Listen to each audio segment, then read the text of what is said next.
ছমছমে নিষুদ্ধি রাতে একটা বৃদ্ধ মহিলাকে দেখা যায়, যে কিনা একটা ঘরে কয়েক বছর ধরে বন্ধু হয়ে পড়ে আছে। আর কেন এই ছেলেটা ওর মধ্যে নামছে? গুহার ভেতরে এই শয়তানগুলো এত ক্ষুধার্ত যে তারা আটার পুতুল দিলেই বাইরে বেরিয়ে আসে। আজকের এই মুভিতে এমন এক টুইস্ট আছে যেটা দেখলে আপনাদের রক্ত হিম হয়ে যাবে। আজকে একটা আইএমডিবিতে পাওয়া 8.2 rating Oscar deserving movie explain করতে চলেছি। হেই, আমি Abhijit and welcome to Filmy Katha 2.0। আজকের মুভি তুম্বাদ। মুভি শুরু হওয়ার আগে তোমাদের বিষয়টা বুঝিয়ে বলি, না হলে এই মুভিতে কিছু বুঝতে পারবে না। ইনি হলো আনাজ ও ধনসম্পত্তির দেবী। গোটা ব্রহ্মাণ্ড যখন সৃষ্টি হচ্ছিল তখন এই পৃথিবী ছিল এই দেবতার পেট, আর এখান থেকে সৃষ্টি হয় 16 কোটি দেবতার। এই দেবীর এক সন্তান ছিল যার নাম হস্তর, কিন্তু হস্তর দেবীর ধনসম্পত্তির লোভে পড়ে সমস্ত আদায় করে নিলেও দেবীর আনাজের দিকে হাত বাড়াতে পারে না। বাকি দেবতারা হস্তরের উপর রেগে যায়। দেবী তখন হস্তরকে বাঁচিয়ে নিলেন, তবে একটা শর্ত কি, পৃথিবীর কোনো মানুষ জাতি হস্তরকে পুজো করবে না। এমনকি দেবতাদের অভিশাপে তুম্বাদ গ্রামে সবসময় বৃষ্টি পড়তে থাকবে। তবে একদিন সেই গ্রামের লোকেরা ধন সম্পত্তির লোভে হস্তরকে পুজো করতে শুরু করে, আর তারপর সেই লোকেদের সাথে যা শুরু হয় ধারণার বাইরে। আজকের এই মুভিতে প্রচুর পরিমাণে স্পয়লার আছে, তাই আমি পার্ট টু পার্ট এক্সপ্লেন করে দিয়েছি। তো বেশি দেরি না করে গল্পে ঢোকা যাক। মুভি শুরু হয়, সময়টা 1918 সাল। দেখা যায় তুম্বাদ গ্রামের জমিদার বাড়ি। এখানে আমরা লাল কাপড় পরা একজন মহিলাকে দেখতে পাই।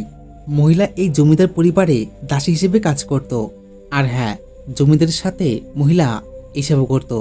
তখনই মহিলা জমিদারকে বলে, আমাকে যেতে হবে, না হলে বুড়িটা জেগে উঠবে। কিন্তু জমিদার লোকটা বুড়ির কথা শুনেই বলে, না, ওকে উঠতে দিস না। এদিকে দেখা যায় সেই জমিদার ঘরের এক পাশে হস্তরের মূর্তি, আর তার সামনে রড দিয়ে আটকানো হয়েছে।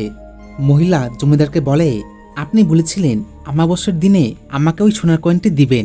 জমিদার বুড়ো বলে ওঠে, মুদ্রার কথা ভুলে যা, মুদ্রা কামাতে হয়।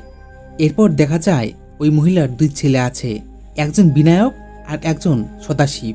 ছেলেগুলো মায়ের জন্য অপেক্ষা করছিল। সদাশিব বিনায়ককে বলে, অনেকক্ষণ তো হয়ে গেছে, বুড়িটা জেগে উঠলে কি হবে। এরপর 2 ভাই মিলে বাড়ির তালা খুলে ভাত রান্না করতে শুরু করে, আর এরপর সদাশিব খাবার নিয়ে বুড়িকে খাওয়াতে যায়। তবে ঠিক সময়ে এখন তাদের মা চলে আসে আর দুজনকেই মারধর করে। মহিলা বলে, তোদেরকে বলেছিলাম না ওই ঘরে একদম পা রাখবি না। এরপর মহিলা রান্না করে বুড়িকে খাওয়াতে যায়। বিনায়ক তার মাকে বলে, সোনার মুদ্রা পেয়েছো? মহিলা না বলতেই বিনায়ক বলে, হারামিটা কি মুদ্রা দিবে না? তখনই মহিলা বিনায়ককে এক থাপ্পড় মেরে দেয়। লজ্জা করে না বাবার সম্পর্কে এসব বলছিস? আর এখানে আমরা বুঝতে পারি সদাশিব আর বিনায়ক জমিদারের অবৈধ অর্থাৎ দূর সম্পর্কের বাবা। এরপর হঠাৎ অদ্ভুত গলার আওয়াজ শুনতে পাওয়া যায়। মহিলা হাতে এক কুড়োল আর এক হ্যারিকেন নিয়ে সেই বুড়ির ঘরের দিকে যায়। এদিকে মহিলা ভয়ঙ্কর খনখনে শব্দ শুনে ঘাবড়ে গিয়েছিল।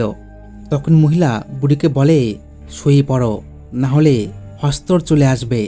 এই কথা বলতেই বুড়িটা শুয়ে পড়ে। দেখা যায় পরদিন জমিদার মারা গেছে, আর তারপর জমিদারকে দাহ করার পর মহিলা বাড়ি ফিরে আসে।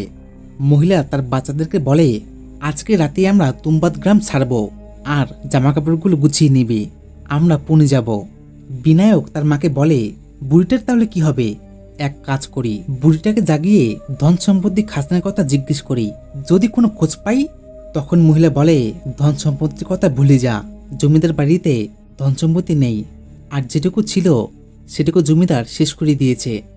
বিনায়ক মাকে বলে, বুড়িটা যে জমিদারের ঠাকুমা, আর এখানে আমরা বুঝতে পারি সেই বুড়িটা জমিদারের ঠাকুমা।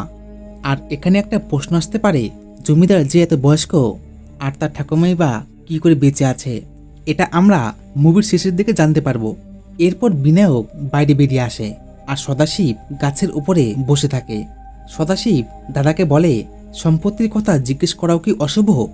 এই কথা বলতেই সদাশিব গাছের উপর থেকে নিচে পড়ে যায়। বিনায়ক দৌড়ে গিয়ে দেখে সদাশিব আহত হয়েছে। এরপর মহিলা সদাশিবকে নিয়ে গরুর গাড়িতে করে ডাক্তারের কাছে নিয়ে যায়। তবে তার আগে বিনায়ক মাকে বলে, যদি বুড়িটা জেগে ওঠে তাহলে কি হবে? মহিলা বলে, বুড়িকে আজকে তোকেই খাওয়াতে হবে, আর জেগে উঠলে বুড়িকে বলবি শুয়ে পড়ো, না হলে হস্তর চলে আসবে। এরপর বিনায়ক ঘরে ফিরে আসলে হঠাৎ বুড়িটার অদ্ভুত খনখনে আওয়াজ শুনতে পায়। বিনায়ক বুড়ির ঘরের সামনে আসলে শুনতে পায়, কে তুই? আমার সামনে আয়, আমার খুব খিদে পেয়েছে, আমাকে বাইরে বের কর। বুড়ির কথা শুনেই বিনায়ক দরজাটা খুলে দেয় আর সে ভেতরে আসে। দেখা যায় বুড়িটার অদ্ভুত চেহারা, মুখের এপার ওপর দিয়ে শিক ঢোকানো রয়েছে। বিনায়ক সাহস করে বুড়িকে বলে, ঠাকুমা খাজনা কোথায় আছে? কিন্তু বুড়িটা খাজনার কথা না বলে বিনায়কের কাছে খাবার চায়। বুড়িটা বলে, আমি বহুদিন ধরে খাইনি, আমাকে খাবার দে। বিনায়ক বুড়িটাকে দেখে ভয় পেয়ে সে বাইরে বেরিয়ে আসে, কিন্তু সে দরজা বন্ধ না করে দরজা খোলাই রেখে দেয়। বিনায়ক বাইরে এসে তার মায়ের কথা মনে করছিল, তবে বিনায়ক কিছুতেই মায়ের বলা কথা মনে করতে পারছিল না। বোঝে এবার, যদি বিনায়ক বুড়িটাকে ঘুম পাড়িয়ে না দেয় তাহলে বিশাল বড় একটা বিপদ হয়ে যাবে। এতক্ষণে সেখানে বুড়িটা চলে এসে বিনায়কের পায়ে শিকলটা লাগিয়ে দেয় আর তাকে টেনে হিঁচড়ে বুড়িটা সাথে করে নিয়ে যায়। বিনায়ক নিজেকে বাঁচানোর চেষ্টা করলেও সে ব্যর্থ হয়। কোনো মতে সে মায়ের কথা মনে করতে পারছিল না। কিন্তু হঠাৎ বিনায়ক হস্তরের কথা মনে করে বলে, ঠাকুমা শুয়ে পড়ো, না হলে হস্তর চলে আসবে। এই কথা বলতেই বুড়িটা গভীর ঘুমে লুটিয়ে পড়ে। এবারের মতে বিনায়ক কোনো মতে বেঁচে যায়। এরপর মহিলা বাড়ি ফিরে আসে আর জানা যায় সদাশিব মারা গেছে। সদাশিবকে বিনায়ক আর তার মা দাফন করার পর বিনায়কের মনে জমিদারের ধন সম্পত্তি মুদ্রার লোভ জন্মায়। বিনায়ক তার মাকে বলে, মা একবার তুমি তুম্বাদে ফিরে চলো, এরপর আমরা বুড়ির মুখ থেকে যে করি হোক ধন সম্পত্তি খাজনার কথা বের করব। মা একবার তুম্বাদে ফিরে চলো। বিনায়কের মা রেগে যায় আর তাকে একটা সোনার মুদ্রার কয়েন দেয়। মহিলা বলে, এই নে ধর, এটাই তো তুই চাইছিলি, নিয়ে নে। সুতরাং এই মুদ্রাটা এমন এক অভিশাপ ছিল, যার হাতে এই মুদ্রাটা একবার পরে সে ধন সম্পত্তির লোভে পড়ে যায়। আর ঠিক এমনটাই বিনায়কের সাথে হয়েছে। বিনায়ক এই মুদ্রাটা নেওয়ার পর তার মনে ধন সম্পত্তি খাজনার লোভ জন্মায়। তবে ব্যাপারটা বিনয়ের মা বুঝতে পারে, তাই বিনয়কে মহিলা বলে, তুই বল, তুই তুম্বাদে আর ফিরে আসবি না, সত্যি করে বল, আসবি না তুই? মায়ের কথায় বিনায়ক তুম্বাদে না ফিরে আসার প্রস্তাব করলেও বিনায়ক মনে মনে ধন সম্পত্তির লোভে পড়ে যায়। দেখা যায় বিনায়ক একদম 15 বছর পর তুম্বাদে ফিরে আসে। বিনায়কের মা এখন মারা গেছেন, সে তার মায়ের কথা রাখতে পারেনি।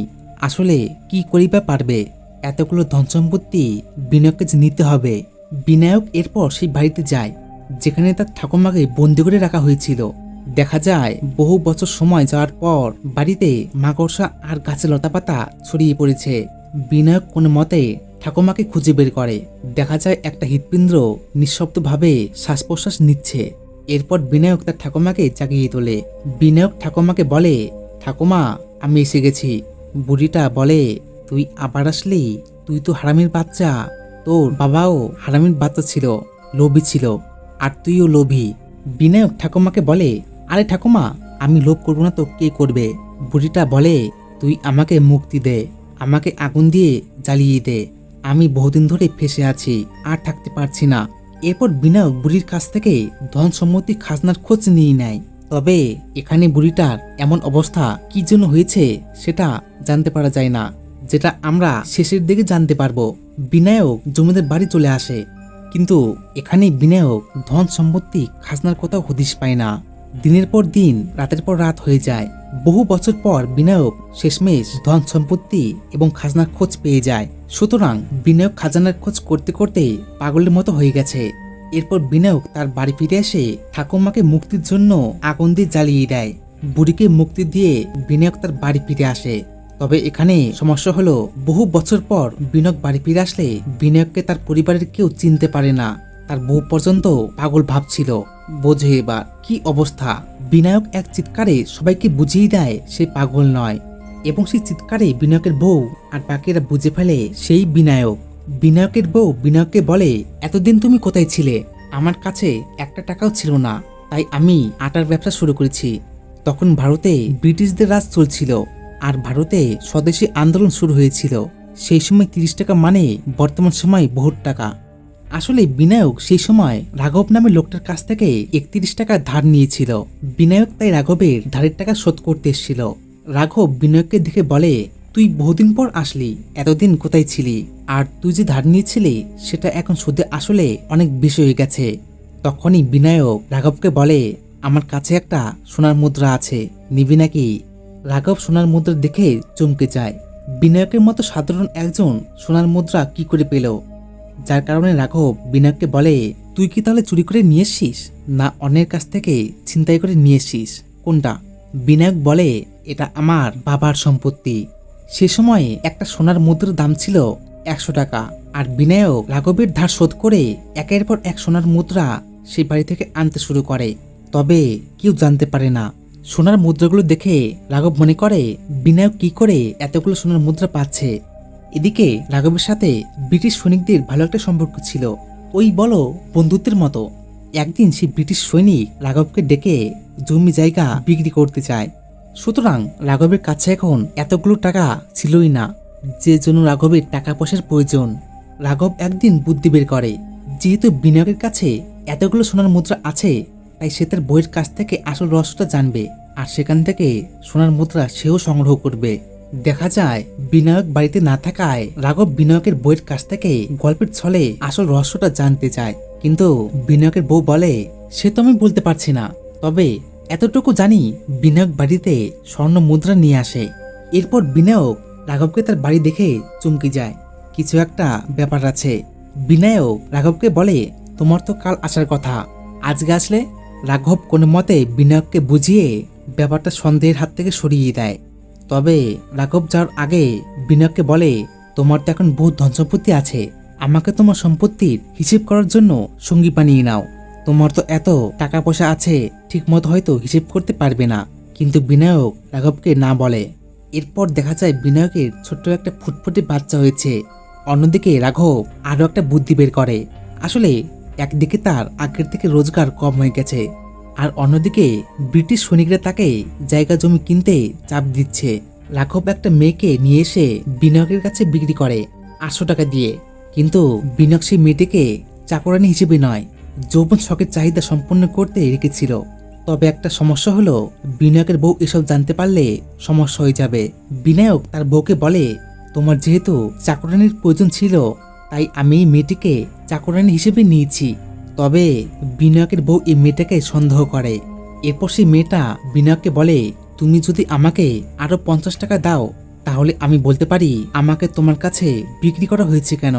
বিনায়ক অবাক হয়ে মেয়েটাকে 50 টাকায় দেয়। তখন মেয়েটা বলে, রাঘব তোমাকে আটকে রাখার জন্য আমাকে তোমার কাছে বিক্রি করেছে। এই কথা শুনতেই বিনায়কের মাথায় বাজ পড়ে।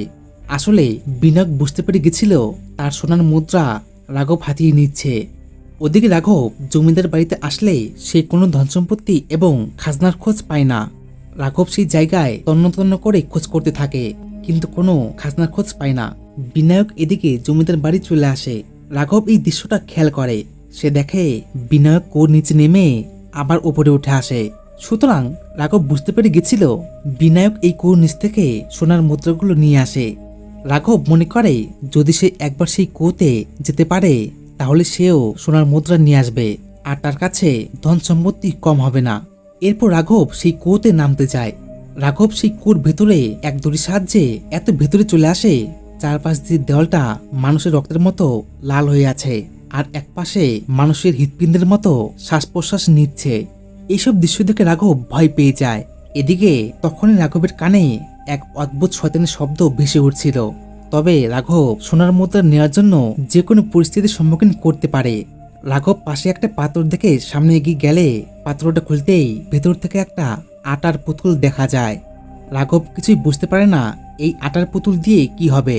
ঠিক তখনই শয়তান হস্তর রাঘবকে আক্রমণ করে অভিশাপের জালে ফাঁসিয়ে দেয়। এরপর বিনায়ক সেখানে ফিরে আসে। সুতরাং বিনায়ক রাঘবকে চক্রান্ত করে ফাঁসিয়েছে। আসলে রাঘব যদি ধনসম্পত্তি পেত, ঠিক তাহলে সে সবাইকে বলতো, আর এই ধনসম্পত্তি রাঘব আর বিনায়ক দুজনে ভাগ পেত। যার কারণে বিনায়ক চায় না সে রাঘবকে ধন সম্পত্তির দিক। বিনায়ক রাঘবকে ইচ্ছে করে মৃত্যুর জলে ফাঁসিয়েছে।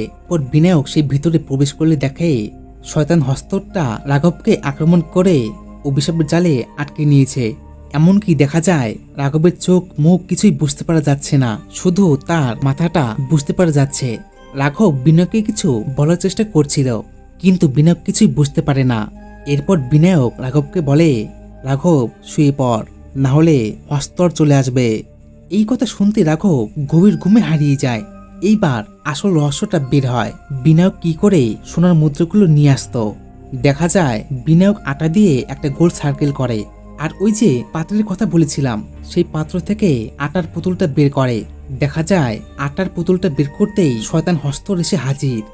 বিনায়ক যে আটার সাহায্যে গোল সার্কেল বানিয়েছে সেখানে হস্তর যেতে পারে না।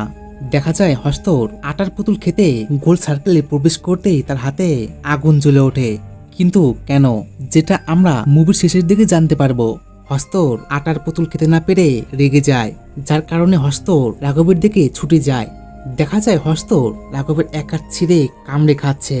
এরপর বিনায়ক শয়তান হস্তরকে আটার পুতুল খেতে দিয়ে সোনার মুদ্রার ব্যাগটা টান দেয়, আর এতেই সোনার মুদ্রাগুলো নিচে ছড়িয়ে পড়ে। বিনায়ক কোনো মতে সোনার মুদ্রাগুলো নিয়ে দড়ি ধরে বাড়ি বেরিয়ে আসতে যেতেই রাঘবের চিৎকার শুনে বিনায়ক দাঁড়িয়ে পড়ে। আর এখানেই আমরা জানতে পারি বুড়িটার অবস্থা কি করে হয়েছিল। হস্তর বুড়িকেও আক্রমণ করেছিল বলে বুড়িটা অভিশাপে ফেসেছিল, তাই রাঘবকে হস্তর সেই একই রকম করে আক্রমণ করেছিল বলে রাঘব অভিশাপে পড়ে আছে। সুতরাং এটা বিনায়ক সহ্য করতে পারে না। রাঘব তার একসময় সাহায্য করেছিল, তাই বিনায়ক রাঘবকে মুক্তি দেওয়ার জন্য হ্যারিকেনের আগুনটা তার শরীরে দিয়ে দেয়, আর সে নিজে দড়ি ধরে বাইরে বেরিয়ে আসে। ওদিকে বিনায়কের বউ চাকরানী মেয়েটাকে সন্দেহ করে যে বিনায়ক এই মেয়েটার সাথে অবৈধ সম্পর্কে জড়িয়েছিল, তাই বিনায়কের বউ চাকরানী মেয়েটাকে তাড়িয়ে দেয়। এরপর দেখা যায় অনেক বছর হয়ে গেছে, সময়টা 1947 সাল। তখন ভারত স্বাধীন। এতদিনে বিনায়কের ছেলে বড় হয়ে গেছে, তাই বিনায়ক তার ছেলেকে ট্রেনিং দিচ্ছিল যাতে হস্তরের কাছ থেকে সোনার মুদ্রাগুলো আনতে পারে। অনেকদিন বিনায়ক তার ছেলেকে ট্রেনিং দেওয়ার পর একদিন সে তার ছেলেকে ওই কোর ভেতরে নিয়ে যাওয়ার সিদ্ধান্ত নেয়। বাবা ছেলে মিলে দুজনেই গাড়িতে ওঠে তুম্বাদের দিকে রওনা দেয়। গাড়িতে দুই বাব্বাটা মিলে হস্তরের সম্বন্ধে গল্প করছিল। বিনায়কের ছেলে বাবাকে বলে, বাবা হস্তরকে? বিনায়ক বলে, সেখানে গেলেই তুই বুঝতে পারবি। এরপর বিনায়ক আর তার ছেলে জমিদার বাড়িতে আসে। বিনায়ক ছেলেকে বলে, জানিস এই আটার গোল সার্কেলে হস্তর কেন ঢুকতে পারে না? বিনায়ক তার ছেলেকে বলে, হস্তর কিন্তু সোনা মুদ্রা নিলেও আনাজ নিতে ব্যর্থ হয়, আর যতক্ষণ পর্যন্ত আমরা হস্তরকে আনাজ খেতে না দেব ততক্ষণ পর্যন্ত হস্তর আনাজ খেতে পারবে না। সুতরাং এই আনাজ হস্তরের পক্ষে এক অভিশাপ। বিনায়ক তার ছেলেকে বলে, এই আটার পুতুলটা যেহেতু আনাজ, তাই হস্তরকে আটার পুতুলটা খাওয়ার জন্য দিয়ে তার পেছন থেকে মুদ্রার ব্যাগটা থাকবে, আর সেখান থেকে আমরা মুদ্রা নিয়ে আসব। তবে বিনায়ক তার ছেলেকে জানায় আজকে তার ট্রেনিং, আজকে কোনো সোনা মুদ্রা নিবে না। তখনই বিনায়কের ছেলে বলে, বাবা এই নাও, আমি আটার পুতুল নিয়ে এসেছি। আটার পুতুল বের হতেই সেখানে হস্তর এসে হাজির হয়। দেখা যায় বিনায়কের ছেলে শয়তান হস্তরের রূপ দেখে ভয় পেয়ে ছিটকে পড়ে যায়। আর তখন হস্তর বিনায়কের ছেলেকে আক্রমণ করতে গেলে বিনায়ক কোনো মতে তার ছেলেকে বাঁচিয়ে আটার গোল সার্কেলে নিয়ে আসে। কিন্তু যতক্ষণে হস্তর সেই আটার পুতুলটা খাচ্ছিল, এতক্ষণে বিনায়কের ছেলে হস্তরের সেই সোনার মুদ্রার ব্যাগটা টান দিয়ে অনেকগুলো মুদ্রা সাথে করে নিয়ে যায়। আর এরপর বিনায়ক আর তার ছেলে কোনো মতে জানপান বাঁচিয়ে বাইরে বের হয়। কিন্তু বাইরে বেরিয়ে এসে বিনায়ক তার ছেলের প্রতি রেগে যায়। বিনায়ক ছেলেকে বলে, তোর এই বসে এত লোভ, আর তুই সোনার মুদ্রাগুলো নিয়ে আসলি কেন? এরপর বাপ্পাটা মিলে বাড়ি ফিরে আসে। সুতরাং ওই যে বলেছিলাম, সোনার মুদ্রাটা যে হাতে পায় সে টাকার লোভে পড়ে যায়। দেখা যায় বিনায়কের ছেলের মধ্যে ধন সম্পত্তির লোভ, এমনকি নারীদের প্রতি লোভ জন্মায়। বিনায়কের ছেলে বাবাকে বলে, বাবা আমরা অল্প কয়েকটা আটার পুতুল নিয়ে যাই বলে আমরা অল্প কয়েকটা মুদ্রা নিয়ে আসতে পারি, আর সেখানে যদি আমরা অনেকগুলো আটার পুতুল নিয়ে যাই ঠিক তাহলে হস্তর অনেকক্ষণ ধরে সেই আটার পুতুল খাবে। এরপর আর কি, বাপ বেটা মিলে অনেকগুলো আটার পুতুল বানিয়ে জমিদারের বাড়িতে মুদ্রা আনতে যায়। কিন্তু কথায় বলে, লোভে পাপ আর পাপে মৃত্যু। দেখা যায় বিনায়ক আর তার ছেলে অনেকগুলো আটার পুতুল বের করতেই সামনে একটা হস্তর থেকে অনেকগুলো শয়তান রূপে হস্তর বেরিয়ে আসে। আর এদিকে বিনায়ক আর তার ছেলে বুঝতে পেরে গেছিল এবার মৃত্যু নিশ্চিত। আসলে তারা ভেবেছিল হস্তর হয়তো একটাই, কিন্তু এখানে হস্তরূপে বেশ কয়েকটা শয়তান রূপে হাজির হয়েছে। বিনায়ক আর তার ছেলে কিছুই বুঝতে পারছিল না এখন তারা কি করবে। শেষমেশ বিনায়ক সিদ্ধান্ত নেয় সে তার ছেলেকে সাহায্য করবে। এরপর বিনায়ক তার শরীরে আটার পুতুলগুলো লাগিয়ে নেয় আর সে দড়ি ধরে ওপরে ওঠে। দেখা যায় বিনায়ককে দেখে হস্তরগুলো তার পিছু করে আর এতে কয়েকটা শয়তান হস্তর আটার গোল সার্কেলে পড়ে মারা যায় এবং বাকি হস্তরগুলো বিনায়ককে আক্রমণ করে। সুযোগ পেয়ে বিনায়কের ছেলে কোনো মতে বাইরে বেরিয়ে আসে, কিন্তু বাইরে বেরিয়ে এসে যা দেখে তার জন্য সে প্রস্তুত ছিল না। এখন তার বাবা হস্তরের আক্রমণে শয়তান হয়ে গিয়েছে। বিনায়ক ছেলেকে বলে, এই নে ধর, তোর ধন সম্পত্তি চাই না, ধর নিয়ে যা। এইসব দেখার পর বিনায়কের ছেলে বাবার শরীরে আগুন দিয়ে জ্বালিয়ে দেয় আর এরপর সে বলে, বাবা শুয়ে পড়ো, না হলে হস্তর চলে আসবে। সুতরাং বিনায়ক আগুনে মারা যাওয়ার পর সে মুক্তি পেয়ে যায় আর তার ছেলে সে জমিদার বাড়ি থেকে বাইরে বেরিয়ে আসে। আর এখানে মুভিটি শেষ হয়ে যায়। মুভি থেকে শিক্ষা পাওয়া যায় যে অতি লোভে মহাপাপ, মানে বেশি লোভ করলে তার ফল ভোগ করতে হবে। তো এই ছিল আজকের এক্সপ্লেনেশন। ভিডিও কেমন লাগলো অবশ্যই কমেন্টে বলবে। ভালো লাগলে ভিডিওতে একটা লাইক করে দিও আর এমন আরও মুভি এক্সপ্লেন ভিডিও দেখার জন্য সাবস্ক্রাইব করতে পারো। ধন্যবাদ।